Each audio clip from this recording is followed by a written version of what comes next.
vous n'allez pas être surpris si je vous dis que ce qui manquait à Warcry, c'était un mode solo digne de ce nom. Je me suis dit, il faut vraiment pouvoir y jouer en solo, je suis sûr que ça doit pouvoir se faire. Donc j'ai commencé évidemment au début par rechercher sur internet des modes solo.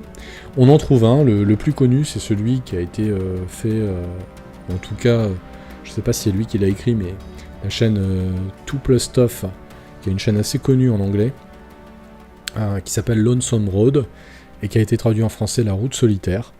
Donc j'ai commencé par regarder tout simplement ce mode solo. J'étais super content au début, je me dis bah super, il y a un mode solo, c'est génial, c'est super, je vais l'utiliser. Et en fait, j'ai eu un peu la gueule de bois, on va dire, en regardant ce mode solo, pour la simple raison que dans ce mode solo, le joueur joue sa bande, jusque-là rien de sorcier, et la bande adverse, la bande non joueuse, en fait, elle est gérée par une IA qui est extrêmement simple, à tel point qu'ils ont supprimé les aptitudes.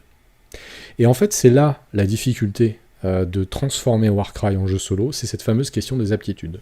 Au début d'un round, on jette 6 dés, on va faire des combinaisons de dés, des doubles, des triples, des quadruples et des simples, et en fonction de tout ça, on va gagner ou non l'initiative, et on va choisir des aptitudes qu'on va déclencher ou non dans notre tour, et on va avoir un dé de joker, et on va le garder ou non.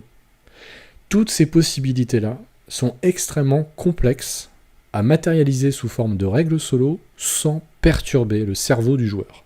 C'est toujours, j'en ai parlé dans un article sur Colorful Mini récemment, de l'art et la manière de bien rédiger un mode solo pour un jeu.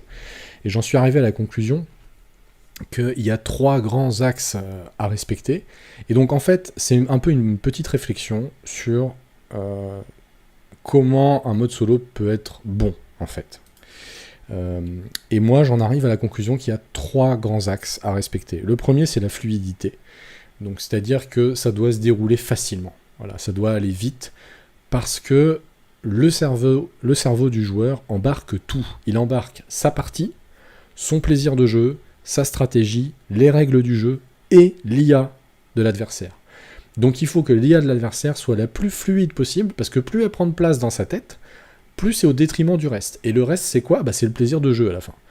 Donc il faut que ce soit très fluide. Ensuite, il faut aussi que ce soit difficile. C'est-à-dire que si j'ai augmenté la fluidité au maximum, peut-être que ma difficulté, elle a été fortement dégradée.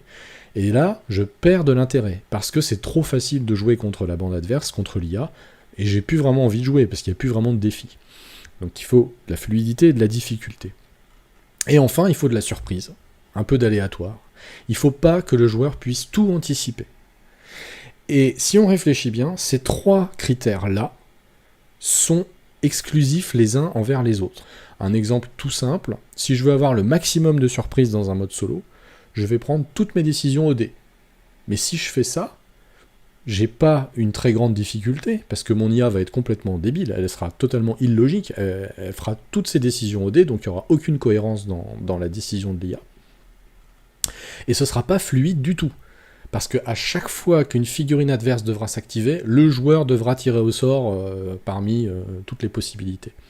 Voilà, donc on voit très bien le truc. Et donc, si je reviens à la route solitaire, qui nous dit il n'y a plus d'aptitude pour la bande adverse, qu'est-ce qu'ils ont fait en faisant ça ? Ils ont très fortement amélioré la fluidité de l'IA. Ah bah ça c'est sûr, c'est beaucoup plus simple de dérouler l'IA, hein, j'ai plus d'aptitude. Donc grosso modo, quand j'active une figurine de la bande non joueuse, qu'est-ce que je fais ? Je la déplace et elle attaque, en gros, si elle peut. Sinon elle se déplace 2 fois. Et ça s'arrête quasiment là.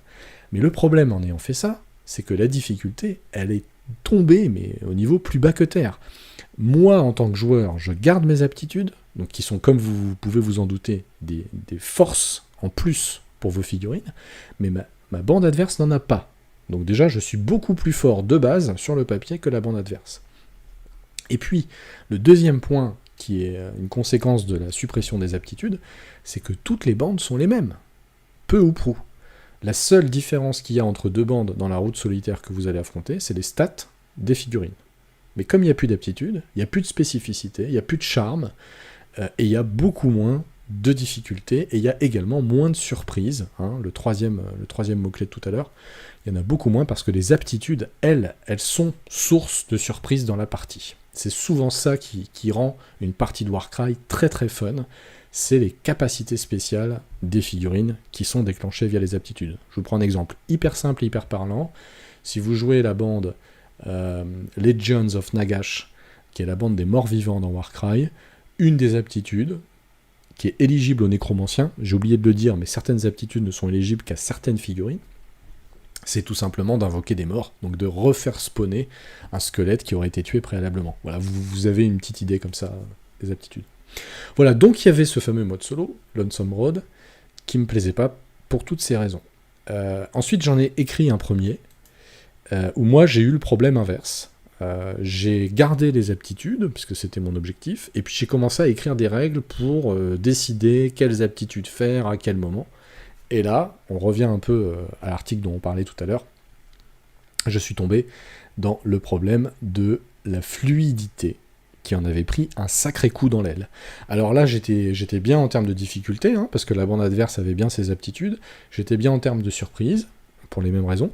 Par contre, la fluidité de jeu, elle était devenue vraiment, vraiment nulle. Il faut être honnête, les différentes parties que j'ai fait avec ce mode solo, qui s'appelait Piège de destin, que j'avais d'ailleurs mis en page avec l'ami Zag, ça marchait pas, c'était beaucoup trop lourd. Hyper compliqué, quelle combinaison de dés je prends, etc. Ça, vraiment, ça ne fonctionnait pas. Et donc, rebelote, je m'y suis remis, et cette fois-ci, j'ai été inspiré, en fait, par le tome des champions 2021. C'est ça qui a tout déclenché.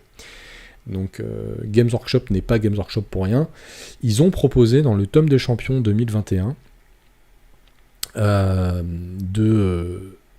différents scénarios, et dont un qui s'appelle le Flot de Vermine, si ma mémoire est bonne, où vous jouez contre des Skaven. Et là, c'est clairement écrit dès le début, ce scénario, il est prévu, cette bataille, elle est prévue pour être jouée en solo, ou en coop. Et les Skaven vont être gérés par le jeu. Et là, ils ont eu la super idée. Comment garder les aptitudes dans un mode solo, sans que ce soit trop lourd. Et en fait, ils ont changé un petit peu les règles. Le joueur, il joue comme d'habitude, il jette ses 6 dés, au début de son tour, mais la bande adverse, elle n'a pas de dés d'aptitude. Elle ne jette pas 6 dés. On considère qu'elle a 3 simples à tous les tours. Toujours. Et en cas d'égalité, donc si le joueur, lui, il obtient 3 simples, c'est la bande adverse qui gagne l'initiative. Donc déjà, ça c'est réglé, donc il n'y a pas de dés achetés pour elle. Et ensuite, quand une figurine de la bande adverse s'active, on a un petit tableau hyper simple, avec 2 colonnes, une colonne près, une colonne loin.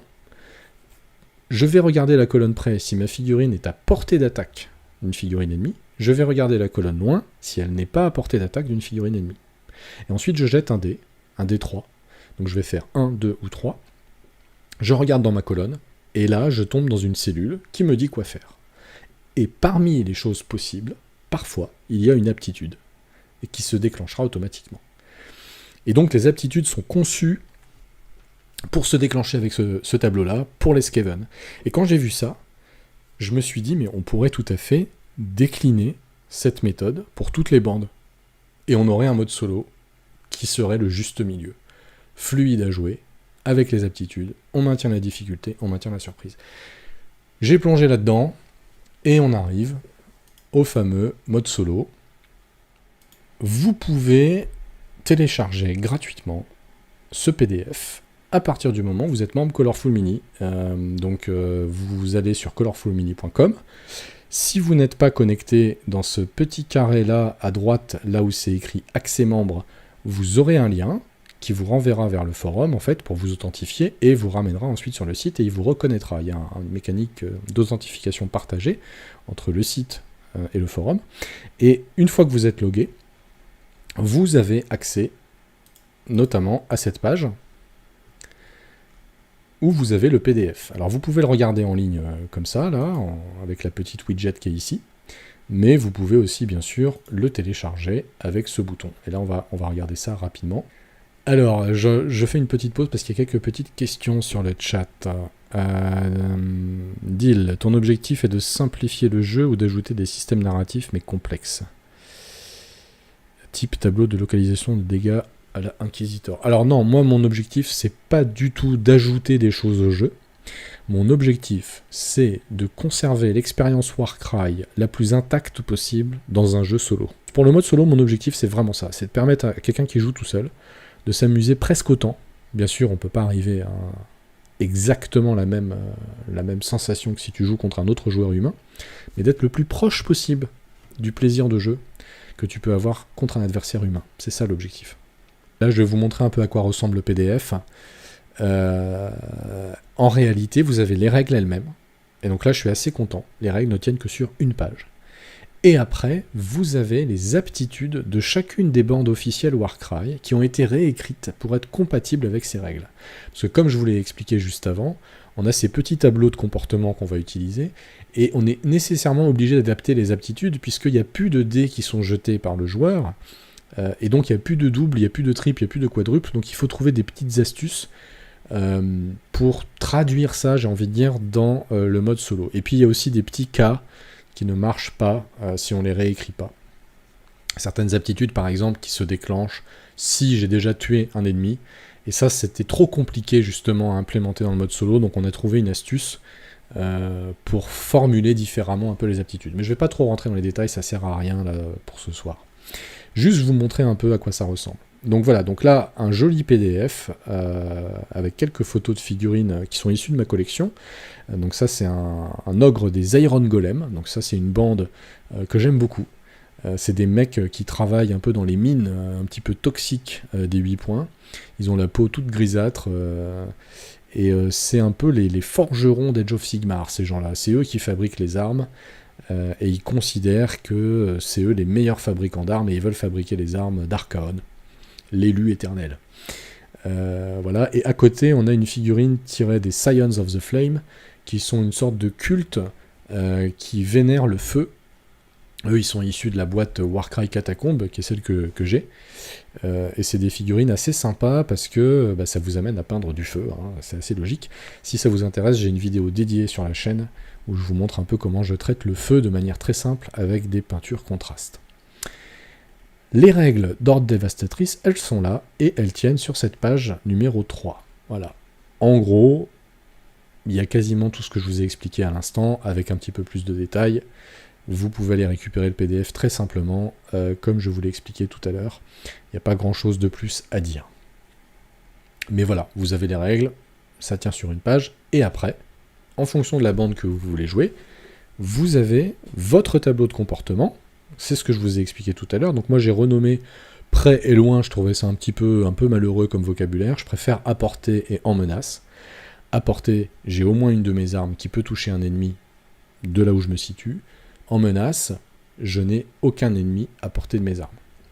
Ensuite, je jette mon D3, et là, je vais avoir en italique une aptitude, et en gras, les actions que je dois faire. C'est hyper simple.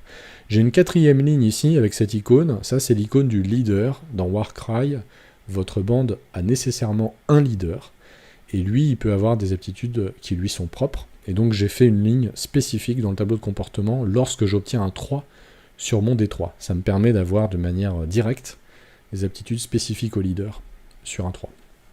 Mais voilà, c'est hyper simple. Donc imaginons j'ai une figurine qui est à portée d'attaque, je jette mon dé, je fais 1, là, je vais aller voir lancer de bolas. Alors qu'est-ce que c'est lancer de bolas ? Eh bien, j'ai mes aptitudes qui sont ici. Je vais trouver lancer de bolas, qui est juste là, la 3e ligne, et là on me dit, choisissez un combattant ennemi visible à 6 pouces de ce combattant et jetez 2 dés. Pour chaque 4 ou 5, allouez un dégât au combattant ennemi. Pour chaque 6, allouez la valeur de ce dé d'aptitude.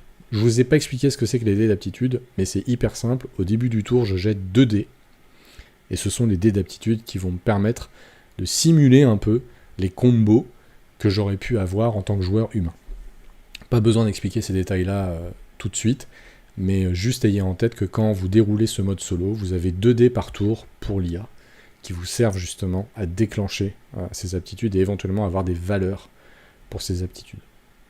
Donc tout ça pour vous dire que vous avez ce mode solo, vous avez les bandes, les aptitudes de bande réécrites pour être compatibles avec ce mode solo pour toutes les bandes officielles, et si vous voulez faire votre propre bande avec des figurines Age of Sigmar, dans cette version-là, est-ce que je dis une bêtise ou pas ? Oui, je ne dis pas une bêtise, vous avez également des indications pour créer votre propre matrice de bande.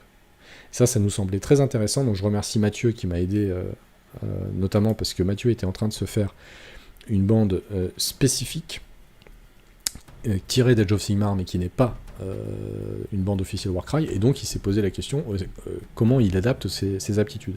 Donc j'ai écrit cette petite page-là pour vous aider à traduire en fait les aptitudes officielles en aptitudes du mode solo Horde Dévastatrice. Et ça fonctionne assez bien, c'est pas très compliqué. Voilà, maintenant on va passer, pour finir sur Warcry, à la partie campagne narrative. C'est une campagne qui mélange un petit peu tout ce que j'aime dans les jeux de figurines. Vous l'avez compris, Warcry c'est peut-être 90% de ce que j'aime, mais il manque encore un truc, donc c'était 80%, il manquait le mode solo, maintenant il y a le mode solo qui marche bien, on est à 90%, et là il manque encore les 10% qui restent, et c'est quoi ? Bah c'est le côté narratif.